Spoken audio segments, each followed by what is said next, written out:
परीक्षित जी महाराज पूछते हैं, गुरुदेव आपने मुझे श्रवण कराया कि यह सब सृष्टि जो है ये सब ठाकुर जी ने ही रची है। सबसे पहले यहाँ ब्रह्मा जी आए हैं, ब्रह्मा जी ने सभी लोकों का निर्माण किया है। मैं इस कथा को विस्तार से श्रवण करना चाहता हूं, आप मुझे श्रवण कराइए। श्री सुखदेव स्वामी बोलते हैं, परीक्षित ध्यान पूर्वक श्रवण करना। जिस प्रकार से तुमने श्रवण किया कि नारायण भगवान की नाभि से कमल, कमल पर श्री ब्रह्मा जी का प्रादुर्भाव हुआ, और वह ब्रह्मा जी कैसे कि चत्वारि लेभे नुदिशम मुखानी, उनके चारों दिशाओं में यहाँ अलग अलग सर थे। ब्रह्मा जी के कितने सर हैं? जोर से बोलो। हाँ, 4 सर हैं। लेकिन एक जगह कथा आती है कि ब्रह्मा जी के 5 सर। जब जन्म हुआ ना तो ब्रह्मा जी देख रहे थे मैं कहाँ से आया, मेरी उत्पत्ति कैसे हुई, तो चारों तरफ घूम घूम करके देख रहे थे। तो ठाकुर जी ने इनको सभी दिशाओं में एक एक सर प्रदान कर दिया। 4 सर पूरब पश्चिम उत्तर दक्षिण, और 5वां सर ऊपर की ओर देखने के लिए। लेकिन ब्रह्मा जी से भी भूल हुई, सरस्वती जी के ऊपर मोहित हो गए, तो ठाकुर जी ने इनका एक सर अपने चक्र सुदर्शन से काट दिया है। तब से ब्रह्मा जी के 4 सर। प्रेम से बोलो राधे राधे राधे राधे। ब्रह्मा जी जब कुछ जान नहीं पाए, इन्होंने ठाकुर जी की स्तुति की है।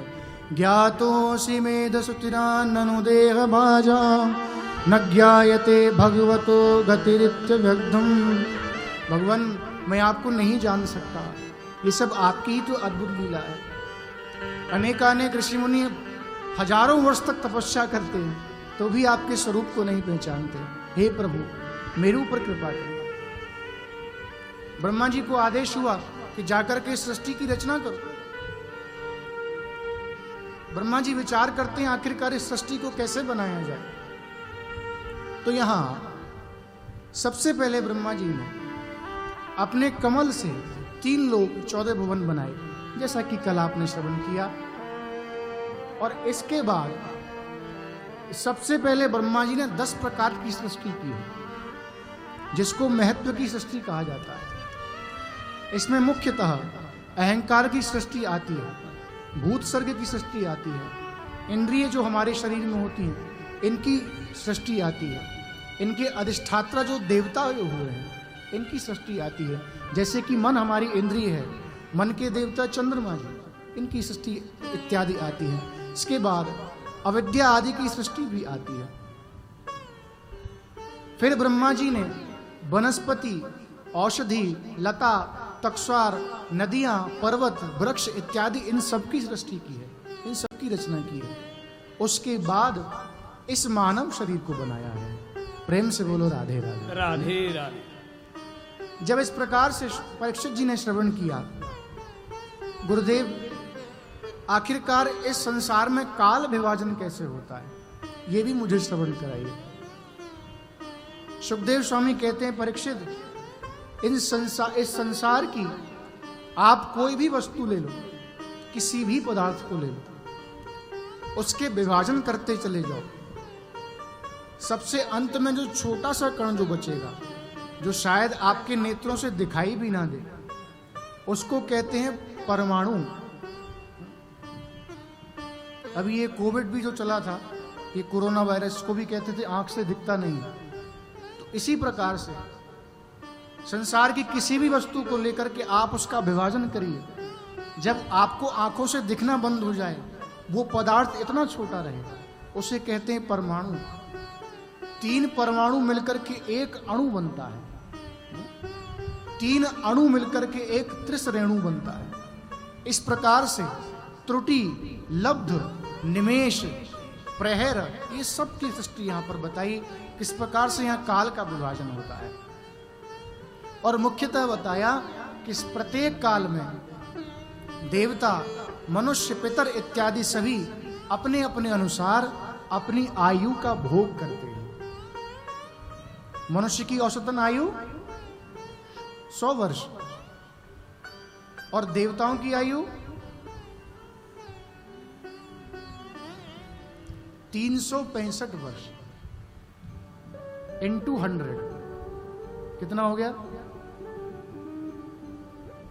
मेरी मैथ तो थोड़ी सी कमजोर है, साफ बताऊं, आप ही बता दो। हाँ, 365 into 100। देवताओं की इतनी आयु होती है। हमारा एक वर्ष देवताओं का एक दिन होता है। इस प्रकार से देवताओं की आयु भी घटती है। और मुख्यतः कह दिया परीक्षित, सबसे पहले सतयुग, फिर त्रेता, फिर द्वापर, फिर कलयुग।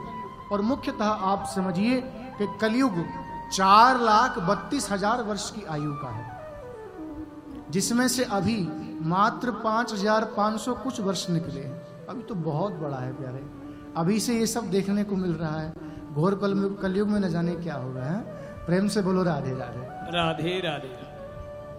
इसी प्रकार काल विभाजन के साथ साथ श्री ब्रह्मा जी की आयु भी घटती है। ब्रह्मा जी सदैव अपना शरीर बदलते हैं अपनी आयु के अनुसार। ये ब्रह्मा एक नहीं है,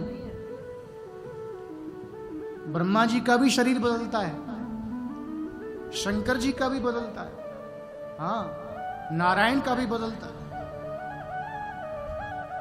काल विभाजन के अनुसार इन सब की आयु है अलग अलग। और सतयुग, त्रेता, द्वापर, कलयुग, ये एक चतुर्युगी।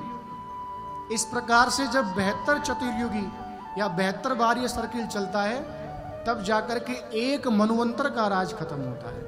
प्रेम से बोलो राधे राधे। राधे राधे। कुछ समझ आ रहा है? हाँ, आ रहा है तो हाथ ऊपर करके बताओ। एक ऊपर से ही बात जा रही है, समझ आ रहा है? ये थोड़ी जो कथाएं हैं ना, है तो बहुत ज्ञान की, लेकिन आजकल जीव को आराम से पचती नहीं है, बड़ी देर लगती है। अब किसी व्यक्ति को आदत नहीं है, लेकिन उसको प्योर शुद्ध गाय के दूध से निकला हुआ घी पिलाए चले जाओ तो क्या पचेगा? नहीं पचेगा ना। स्थिति ऐसी है। प्रेम से बोलो राधे राधे। राधे राधे। तो यहाँ इस प्रकार से काल विभाजन बताया। ब्रह्मा जी विचार करते हैं, मैंने काल विभाजन कर लिया, 14 भुवनों का निर्माण कर दिया, लेकिन सृष्टि तो आगे बढ़ ही नहीं रही है।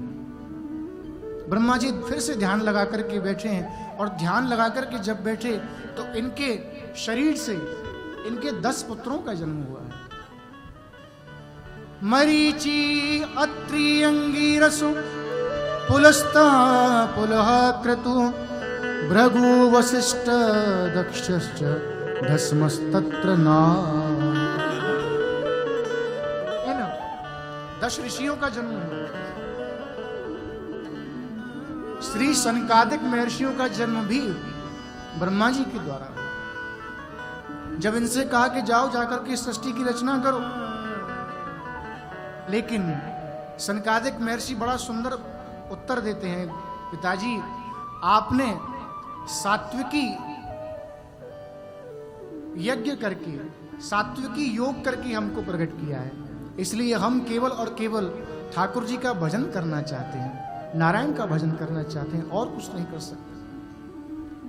ब्रह्मा जी को क्रोध आया कि तुम मेरी आज्ञा का उल्लंघन करते हो, जाओ मैं तुम्हें श्राप देता हूं, तुम इसी अवस्था में रहो, कभी भी बड़े नहीं होगे। तब से सनकादिक महर्षि आज भी 5 वर्ष के बालक ही बने हुए हैं। प्रेम से बोलो राधे राधे। जब ब्रह्मा जी को ये क्रोध आया ना, तो उनके दोनों भूमध्य से एक तेज निकला है, और ये तेज जाकर के रुद्र भगवान के रूप में प्रकट हो गया है। बोलो रुद्र भगवान की, शंकर भगवान की। रुद्र भगवान का प्रकट हुआ, और यहाँ उनको भी आज्ञा दी कि जाओ जाकर के सृष्टि की रचना करो। जब रुद्र भगवान सृष्टि करने लगे तो इन्होंने क्या किया कि अपने जैसी ही सृष्टि यहाँ बनाने लगे। भूत, प्रेत, जिन्न इत्यादि सब हूं करके आवाज करें, सब घबराने लगे। और यहाँ ब्रह्मा जी ने कहा, अरे अलम प्रजा भी सृष्टा भी, इसे रोक दे, इसे रोक दे, सृष्टि को बंद करो। शंकर जी से कहा इसको रोक दो। शंकर जी हाथ जोड़ करके खड़े हो गए, पिताजी क्या आज्ञा है, जाओ जाकर के तप करो।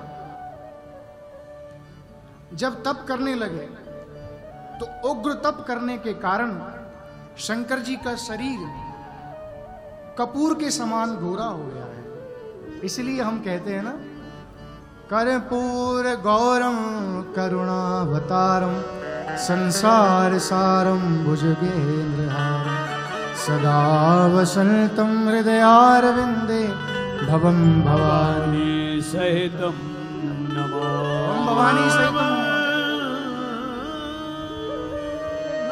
उग्र तप करने के कार्य गौर वर्णित हुए।